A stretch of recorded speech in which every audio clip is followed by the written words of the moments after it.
Hi friends, welcome back to my channel. இன்றைக்கி நம்ம என்ன பார்க்க போகிறோன்னா டே இன் மை லைஃப் தாங்க. இன்றைக்கி செம்ம போரிங்க வீட்டில். சரி, நம்ம வெளியே எங்கேயாவது போகலாமேன்னு சொல்லிவிட்டு என் தம்பிக்கு ஃபோன் போட்டு வர சொல்லிட்டேன், கார் எடுத்துகிட்டு வாடான்ட்டு. அதுக்கடுத்து என் ஃபஸ்ட் தங்கச்சியை கூட்டிகிட்டு வெளியே போயிட்டேன். இதுக்கு பேர் எனக்கு தெரியாதுங்க. சிப்ஸ் மாதிரி இருந்துச்சு. அதுக்கு நடுவில் ரா ஆனியன்ஸ் சில்லி எல்லாம் போட்டு நல்லா சூப்பராக இருந்துச்சு. அதுக்கடுத்து என் தம்பி அவனுக்கு ஏதோ ஒர்க் இருக்குதுன்னு என்னையும் என் தங்கச்சியை விட்டுட்டு போயிட்டான். நாங்கள் போர் அடிக்குதுன்னு சொல்லிட்டு கடலை வாங்கி சாப்பிட ஆரம்பிச்சிட்டோம். அவன் வர்றதுக்கு ரொம்ப லேட் ஆகிடுச்சு. அதுக்கடுத்து நான் சொன்னேன், எனக்கு ஐஸ்கிரீம் சாப்பிட்ணும் போல் இருக்குது, ராஜாஜி நகர் போகலாம் அப்படி சொன்னேன். என் தம்பி ஆல்ரெடி லேட் ஆகிடுச்சு, நம்ம வீட்டுக்கு போகலான்னு சொல்லிட்டான். அதுக்கப்புறம் நான் மூஞ்சி தூக்கி வச்சிட்டனால சரி திருப்புறா வண்டியேன்னு சொல்லிவிட்டு கூட்டிகிட்டு வந்துட்டான் ஐஸ்கிரீம் வாங்கலான்னு சொல்லிட்டு. ரொம்ப நேரம் ஆச்சு, என் தங்கச்சி போய் இன்னும் வரல. என் தம்பி சொன்னால் ரொம்ப கூட்டமாக இருக்கும் வருவான்னு சொல்லிட்டு. அதுக்கப்புறம் நான் இப்போ வரைக்குமே அந்த ஷாப் போய் நான் பார்த்ததே இல்லை.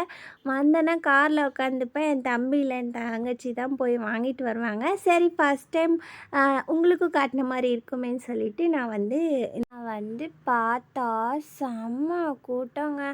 அதில் என் தங்கச்சி பின்னாடி தான் நின்னா. அதுக்கடுத்து நான் கொஞ்சம் வழி விடுறி, நான் வீடியோ எடுத்துக்கிறேன் அப்படி சொன்னேன். இங்கே சாந்தலா ஐஸ்கிரீம் தான் இந்த கடை நேமு. பார்த்தீங்கன்னா, நான் சாப்பிட்றது எனக்கு ரொம்ப பிடிச்சது சாந்தலா ஸ்பெஷல். இது ரோஸ் ஃபலூடா. இது என் தம்பிக்கு அவன் வரல. ஸோ அதனால் அவனுக்கு அங்கே கொண்டு போயிட்டு நான் கொடுத்தேன்.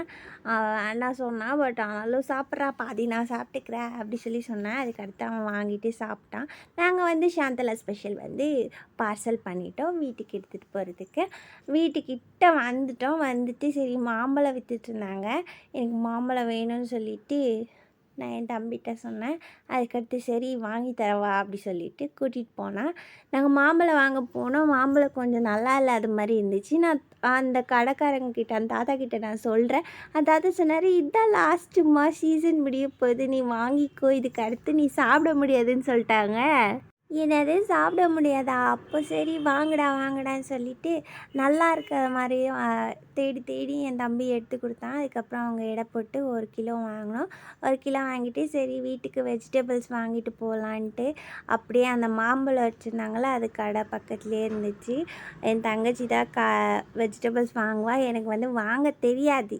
நான் வாங்கிட்டு போனாலும் என்னை திட்டிகிட்டே இருப்பாங்க. என் பாட்டியை ஒரு நாள் முழுக்க திட்டிகிட்டே இருப்பாங்க, காசு வேஸ்ட் பண்ணிட்டான்னு. அதுக்கடுத்து வெஜிடபிள்ஸ் எல்லாம் வாங்கிட்டு நாங்கள் வீட்டுக்கு போனால், சிண்டு எங்கடி போனீங்க அப்படி சொல்லிட்டு அவன் சுற்றில அவனை செயின் என் காலில் அடித்து செம்ம அடிங்க. அதுக்கடுத்து உள்ளே வந்தால் அங்கே போய் கட்டில் அவனே மாட்டிக்கிட்டான். அதுக்கடுத்து நான் எடுத்து விட்டோடனே மாம்பழம் எல்லாம் பார்த்துட்டு, இதையா வாங்கிட்டு வந்தீங்க, பிஸ்கெட் வாங்கிட்டு வரலையா அப்படி சொல்லிட்டு அவன் போயிட்டான். அதுக்கடுத்து நான் ஐஸ்கிரீம் சாப்பிட ஆரம்பிச்சிட்டேன். இந்த வீடியோ உங்களுக்கு பிடிச்சிருந்தா லைக் பண்ணுங்கள், ஷேர் பண்ணுங்கள், கமெண்ட் பண்ணுங்கள், மறக்காமல் சப்ஸ்கிரைப் பண்ணிக்கோங்க. பாய்.